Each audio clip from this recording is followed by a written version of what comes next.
जैसा कि हमने आप सभी से वादा किया था कि यूपी बोर्ड का मैं क्या लेकर आऊँगा, क्लास 10th का साइंस एमसीक्यू लेकर आऊँगा प्रीवियस ईयर। तो उसको मैं अपने वादे के मुताबिक लेकर आया हूँ। और आज मैं 30 क्वेश्चन लेकर आऊँगा 2023 और 18 से लेकर के 23 तक का इसमें इंक्लूड है। तो आप सभी लोग फटाफट अपनी सीट ले लो और क्या नाम है बैठ जाओ, फिर इसको शुरू कर देते हैं हम। ये सीट लगा लो, वहां पे शुरू किया जाए, बैठ जाओ। देखो हमारा पहला प्रश्न है, निम्न में कौन से पौधे में पुष्प एकलिंगी होते हैं। 2023 में प्रश्न पूछा गया था। हमारा ऑप्शन है पपीता में, हिबिस्कस में, सरसों में, मटर में। मटर का जो साइंटिफिक नेम है उसको पायसम सटाइवम कहते हैं। क्या कहते हैं? पायसम सटाइवम। और अगर हम लोग बात कर लें हिबिस्कस, तो हिबिस्कस द्विलिंगी होते हैं। ताकि मैंने जब परसों क्लास लिया था उसमें मैंने बताया था कि हिबिस्कस क्या होता है, द्विलिंगी होते हैं। दूसरा हमने बताया था सरसों, सरसों के बारे में भी बताया था मैंने कि द्विलिंगी होते हैं। क्यों? क्योंकि अगर द्विलिंगी ना होते तो इतना ज्यादा उपज ना होता, यानी सरसों की पैदावारी इतनी अधिक मात्रा में नहीं होता। तो यानी सरसों भी द्विलिंगी होते हैं। मटर मेंडल जी ने मटर के दाने पर इसीलिए शोध किया क्योंकि नंबर एक बात द्विलिंगी और नंबर एक बात द्विलिंगी और नंबर दूसरी बात सबसे कम समय में तैयार होने वाले फसल। ये एक नंबर में अक्सर पूछा जाता है कि मेंडल ने मटर के दाने पर ही अपना शोध क्यों किया था। तो इसका यह होगा कि कम समय में तैयार होना। अगर मान लो इंसान के ऊपर मेंडल करते तो इंसान क्या नाम है 9 मंथ पे तो बेबी बॉर्न होता है और 1-2 साल 3 साल के बाद बेबी मतलब दूसरा बेबी का चांस लोग देते हैं या आते हैं, या साल भर के बाद मान लो, तब तक तो मेंडल का 2 जन्म बीत जाता है ना। इतना ज्यादा जितने मात्रा में मटर पे कर पाए इतने मात्रा कर पाते नहीं कर पाते। तो अब हमारा एक लिंगी पादप की बात करें तो वो पपीता होता है। पपीता और कौन बताए थे? वाटरमेलन, है ना, तरबूज। ये एक लिंगी होते हैं। और भी बहुत सारे होते हैं जिसके बारे में हम लोग आगे पढ़ेंगे। हमारा अगला प्रश्न आता है, क्या मानव जनन तंत्र के किस भाग में कॉपर्टी लगाई जाती है? आंसर बताओ तुम लोग कि मानव के कौन से भाग में क्या किया जाता है, कॉपर्टी प्रयोग किया जाता है जनन तंत्र में। स्त्री सबसे पहले बताओ मादा में किया जाता है कि नर में किया जाता है? मादा में किया जाता है। अगर ऐसा भी हमारा प्रश्न आ जाए कि नर में किया जाता है कि मादा में, तो भी क्या बताओगे तुम लोग? मादा में टिक लगाओगे, है ना। दूसरा प्रश्न है इसमें अंडाशय में, अंडवाहिनी में, गर्भाशय में, योनि में किसमें प्रयोग किया जाता है? गर्भाशय में। ऑप्शन टिक लगा दो, गर्भाशय। किस पे? गर्भाशय हमारा आंसर हो जाएगा, ऑप्शन सी सही जाएगा, है ना। 2023 में पूछा जाने वाला प्रश्न है। दूसरा है पुनरुद्ध भवन पाया जाता है। 2023 में पूछा गया था यूपी बोर्ड में। अब ये प्रश्न देखो ऐसा लग रहा है जैसे किसी वनडे एग्जाम में बना रहा है ना। कैसे? कह रहा है प्लेनेरिया में लेकिन हाइड्रा में नहीं। तुम लोग तुरंत जान गए होगे कैसे, क्योंकि हमने पढ़ाया था क्लास में, है ना। और यूट्यूब वाले जो नहीं पढ़े हैं वो हमारे चैनल में जा करके देख लें ताकि उसमें पढ़ा हुआ है वीडियो, है ना। तो ये कह रहा है प्लेनेरिया में लेकिन हाइड्रा में नहीं, हाइड्रा में लेकिन प्लेनेरिया में नहीं, पैरामीशियम में लेकिन हाइड्रा में नहीं। लास्ट क्वेश्चन है हाइड्रा में तथा प्लेनेरिया में। ये सब तो गलत है।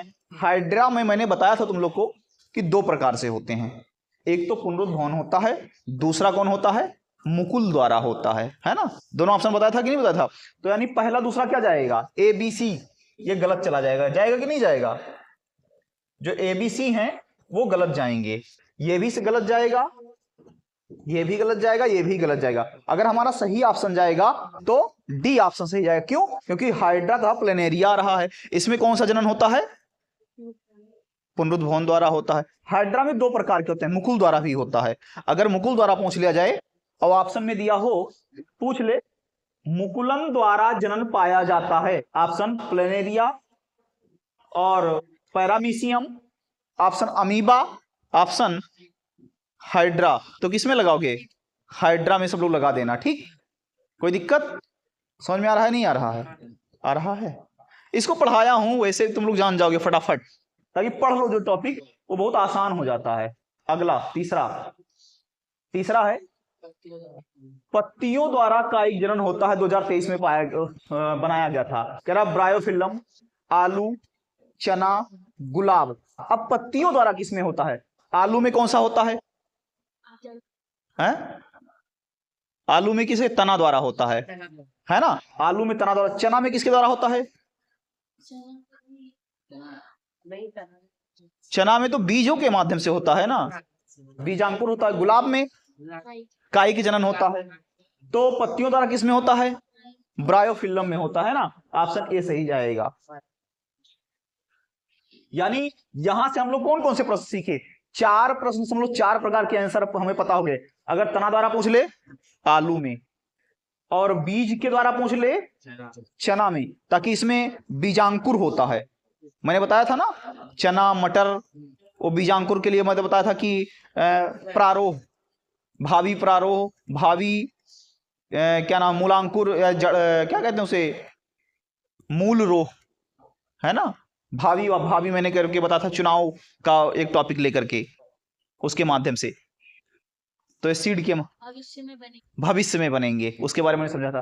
तो इसमें इस तरह से जड़, इसमें होता है काई की जनन, इसमें होता है सीड के द्वारा, इसमें होता है तना द्वारा, और इसमें होता है पत्तियों के द्वारा। ठीक, अगला हमारा टॉपिक हो जाएगा। चलो, समझ में आ रहा है? नहीं आ रहा है? आ रहा है। चलो अगला, शुक्राणुओं का निर्माण होता है। अब ऑप्शन हमारा है कि शुक्राणुओं का निर्माण कहां होता है? शुक्र वाहिकाओं में, अंडाशय में, वृषण में, और यकृत में। तो अब तुम लोग कौन सा? C option, testes. टेस्टीज में होता है। एक तरह से प्रश्न और बन जाएगा इस पे प्रश्न ये बनेगा कि टेस्टीज को मानव के शरीर के बाहर क्यों रखा गया, है ना। टेस्टीज को इसलिए शरीर के बाहर रखा गया क्योंकि शरीर का टेम्परेचर ज्यादा होता है, टेस्टीज का टेम्परेचर कम होता है। तो उसमें एक ऐसे कृत्रिम स्किन के माध्यम से बनाया गया जिससे वो अपनी बॉडी टेम्परेचर को बनाए रखने के लिए बॉडी के पास और बॉडी से दूरी बनाए रखते हैं, है ना। तो टेस्टीज को इसलिए शरीर के बाहर रखा गया ताकि इस बॉडी के टेम्परेचर की वजह से कहीं ऐसा ना हो कि ये पूरी तरीके से विलुप्त हो जाए, जिसकी वजह से इसको बाहर रखा गया, ताकि ये बॉडी टेम्परेचर से इसको कम टेम्परेचर चाहिए, इसलिए टेस्टीज को शरीर के बाहर रखा गया। ये नर में पाए जाते हैं सभी प्रकार के। ठीक, अगला है, पत्र प्राकलिकाएं पाई जाती हैं। किसमें पाई जाती हैं? पुदीना में, सरसों में, ब्रायोफिल्म में, और सभी में। देखो, अगर पुदीना की बात कर लें तो इसमें कौन सी कलिकाएं पाई जाती हैं? जड़ के द्वारा पाई जाती हैं, है ना। जड़, पुदीना को उखाड़ के लेकर जाओ और दूसरे स्थान पे लगा दो तो लग जाएगा, है ना। और सरसों में सीड के द्वारा होता है ना। पत्तियों वाला ब्रायोफिल्म में ही होता है ना। ब्रायोफिल्म, ऑप्शन सी सही जाएगा। सही जाएगा। ठीक, अगला हमारा ऑप्शन है, मुकुल द्वारा जनन पाया जाता है। चलो बताओ, किसमें? कबूतर में, केचुआ में, कॉकरोच में? इसमें सब में कैसे जनन होता है तुम लोग बताओ? कैसे जनन होता है इसमें? केचुए में कौन सा जनन होता है? हाँ, केचुआ दो लिंगी होते हैं, है ना। केचुआ दो लिंगी होते हैं, और ये कबूतर एक लिंगी। केचुआ, कबूतर एक लिंगी होते हैं। कॉकरोच भी एक लिंगी होते हैं। अच्छा, अगर हमें नर और मादा कॉकरोच का पहचान करना हो तो हम लोग कैसे करेंगे? इसके आकार के आधार पे, क्योंकि जो नर होते हैं वो आकार में लंबे होते हैं और जो मादा होते हैं वो छोटे और मोटे होते हैं। ये पहचान होता है। जो ऐसा हो ही नहीं सकता, ऐसा हो ही नहीं सकता, मादा लंबी हो ही नहीं सकती। अब ये कोइंसिडेंट भले हो सकता है, ताकि इंसानों में, प्रजातियों में देखा होगा कि कभी कभी मादा का हाइट लंबा हो जाता है ना, तो वो तो एक कोइंसिडेंट हो गया। फिर उसमें माइक्रोस्कोप से सूक्ष्मदर्शी के माध्यम से पता करना पड़ेगा, डिफाइन करना पड़ेगा कि कौन नर है कौन। सारे पक्षियों में होता है नर और मादा। हाँ, पहचान ऐसे ही होगा, ताकि जो नर होंगे, और एक चीज हमेशा ध्यान रखना, देखा है मोर को? देखा है मोर की पूंछ कितनी लंबी होती है? वो नर होता है। और जो मोरनी होती है छोटी सी होती है, उसकी पूंछ नहीं होता है पीछे, बहुत छोट, 2-3 पूंछ होंगे, पंख होंगे। और बाकी जो डांस करने वाला देखा होगा तुमने, ढेर सारा पंख, वो मोर होते हैं। हाँ, नहीं, वो मोरनी नहीं होते हैं, वो मोर होते हैं। दूसरी टॉपिक है, और एग्जांपल दे दूं? उनको देखा है? किसे? शेर को, जो दाढ़ी वाले बब्बर से होते हैं, खूब बड़े बड़े चलते हैं तो हिलता रहता है, वो शेर होते हैं नर। और जो मादा होती हैं उनके शरीर पे बाल नहीं होता है, बिल्कुल एकदम से शेरनी बिल्कुल लगेंगी, लगेंगी, शेर है ही नहीं, है ना। तो वो दूसरी टॉपिक, अगर बैलों में ले लो, तो जिनका बैलों में देखा होगा नीचे लटकता हुआ कि चलते तो खूब हिलता रहता है, ये गला वाला, तो कितने अच्छे बैल लगते हैं। और गायों को देखो, कभी ये लटकता हुआ पाओगे? नहीं पाओगे। आगे, मुकुल द्वारा जनन पाया जाता है, ठीक। अगला टॉपिक, निम्न में से कौन मादा जनन तंत्र का भाग नहीं है? चलो, मादा जनन तंत्र का भाग कौन नहीं है? अंडाशय, गर्भाशय, शुक्रवाहिनी, अंडवाहिनी। इसमें बताओ कौन सा मादा जनन तंत्र का भाग नहीं है? अंडाशय तो होगा ही होगा, गर्भाशय भी होगा, और शुक्रवाहिनी और अंडवाहिनी। अंडवाहिनी भी मादा में पाया जाता है, जिसको फैलोपियन ट्यूब कहते हैं, है ना। कौन नहीं होगा? शुक्रवाहिनी। ताकि शुक्रवाहिनी का मतलब होता है शुक्राणु का निर्माण करना, यानी कि स्पर्म, है ना। तो ये किसमें पाया जाता है? नर जनन तंत्र में पाया जाता है। कोई दिक्कत? यानी ऑप्शन कौन सही जाएगा? सी। नेक्स्ट टॉपिक, निम्न में से कौन मादा जनन तंत्र का भाग नहीं है? ये वही प्रश्न है। पूछे अलग वही है। अंडाशय, गर्भाशय, शुक्रवाहिनी सेम है, टाइपिंग मिस्टेक। अगला ये कह रहा है मुकुलन द्वारा अलैंगिक जनन होता है। मुकुलन द्वारा अलैंगिक जनन होता किसमें होता है? अमीबा में, ईस्ट में, प्लाज्मोडियम में, या किसमें? लिस्मानिया में। बताओ किसमें होता है? मुकुलन द्वारा अलैंगिक जनन होता है, ईस्ट में होगा, है ना। ताकि मुकुल के द्वारा ना, अमीबा में वो होता है बाइनरी फिजन, विखंडन जिसे कहते हैं, विखंडन द्वारा होता है। और प्लाज्मोडियम में कौन सा जनन बताया था मैंने? बहुविखंडन होता है प्लाज्मोडियम में। और लेस्मेनिया में कौन सा? लेस्मेनिया में नहीं, लेस्मेनिया में जो विखंडन बताए थे वो मुकुल द्वारा, हाइड्रा और लेस्मेनिया। नहीं, वो तो प्लेनेरिया था। प्लेनेरिया था, फिर लेस्मेनिया कौन था?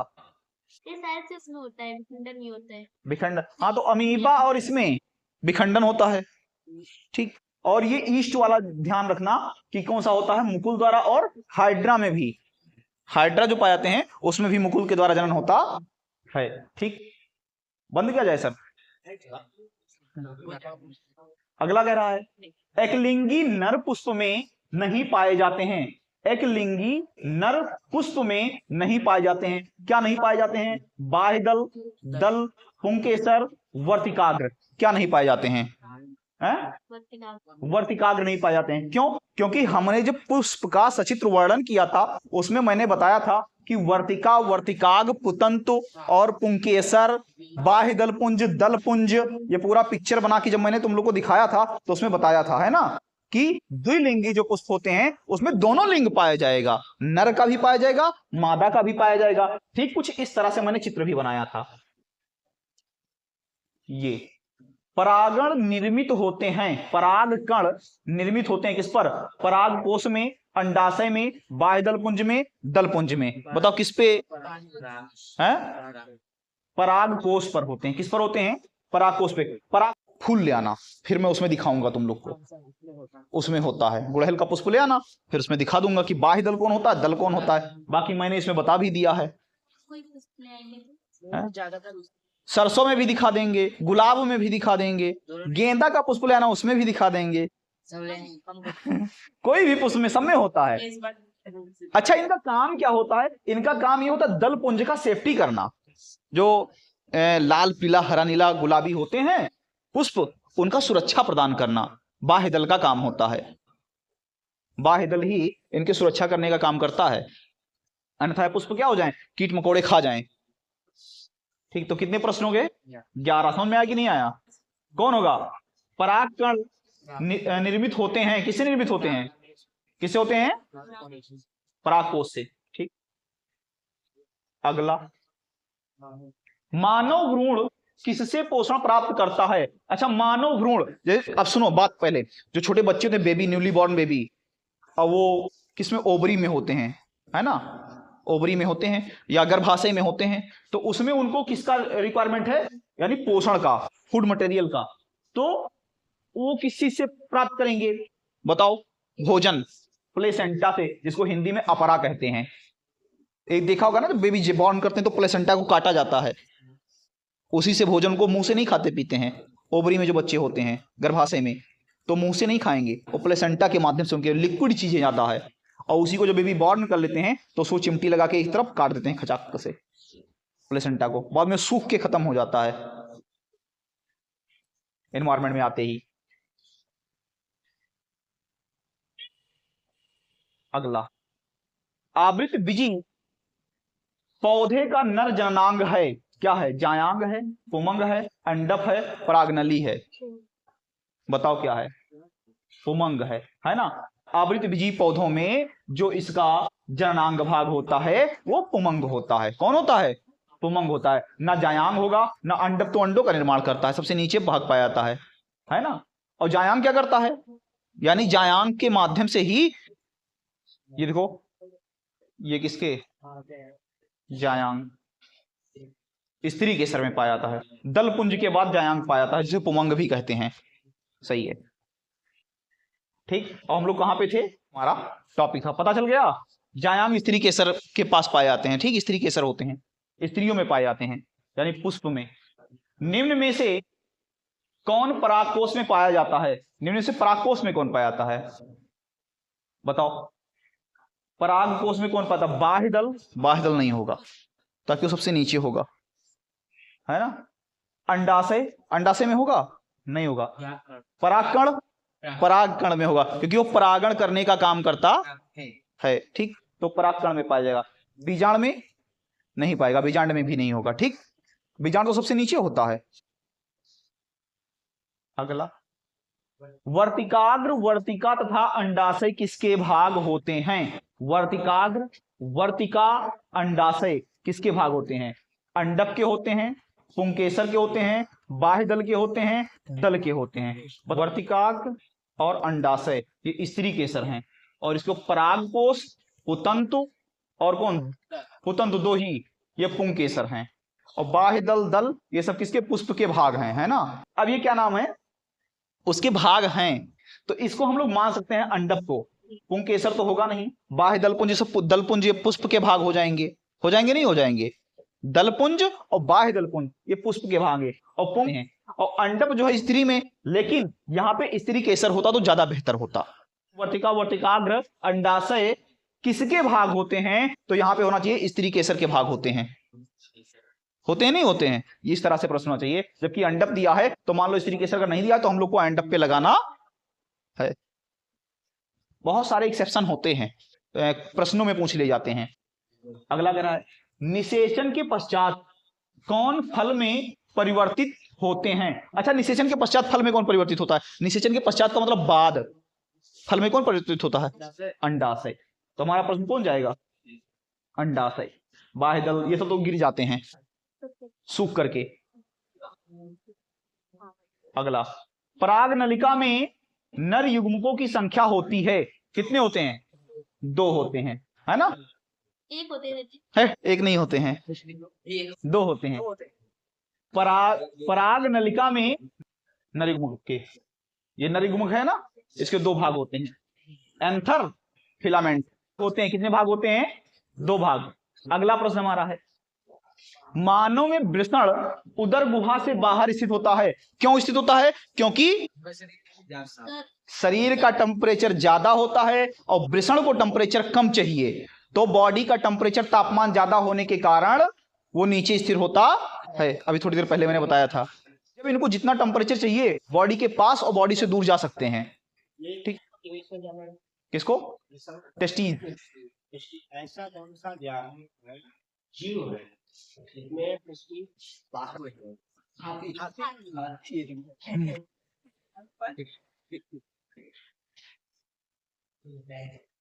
कैमरा उधर घुमाना चाहिए था। अगला प्रश्न है, नर जननांग से संबंधित ग्रंथि है?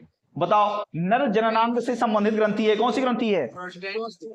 प्रोस्टेट ग्रंथि होती है ना। ये क्या करता है? शुक्राणुओं का निर्माण करने का काम करता है। जो प्रोस्टेट ग्रंथि होती है, किसका निर्माण करता है? स्पर्म का।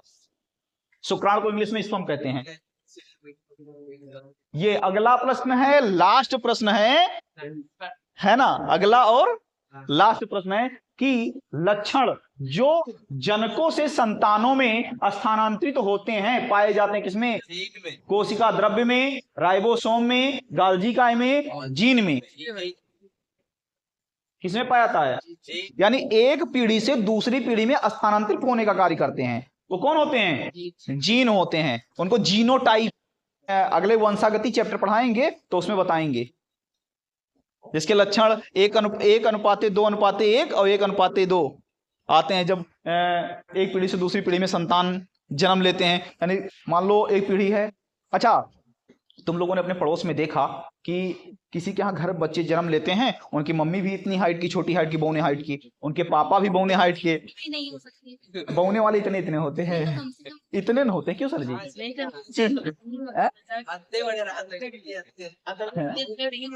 अरे नहीं, इतने होते हैं, है ना। तो जो, हाँ चलो ठीक है, जो बौने वाले होते हैं इतने छोटे छोटे होते हैं, है ना।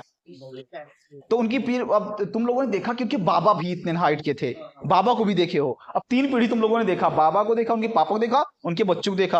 अब उनके बच्चे तुम लोग के साथ जन्म लिए हैं, अब धीरे धीरे वो बड़े हुए, तो इतने बड़े वो रह गए। अब उनका बच्चा अचानक से जन्म लिया तो इतना बड़ा हाइट का हो गया, परदादा का, है ना। जीनी गुणसूत्र ट्रांसफर हो गया। पता नहीं परदादी का हो। अब किसी का भी हो गया हो, लंबी हाइट होगी तो अपने परदादी को पा देंगे। हाँ, अब किसी का भी, यानी कोई जीन उसके अंदर सक्रिय हो गया जिसकी वजह से हो गया, ठीक है ना। चलिए, तो हंसते रहो, मुस्कुराते रहो और ऐसे ही साइंस को पढ़ते रहो। मिलते हैं इसी के साथ नेक्स्ट वीडियो में।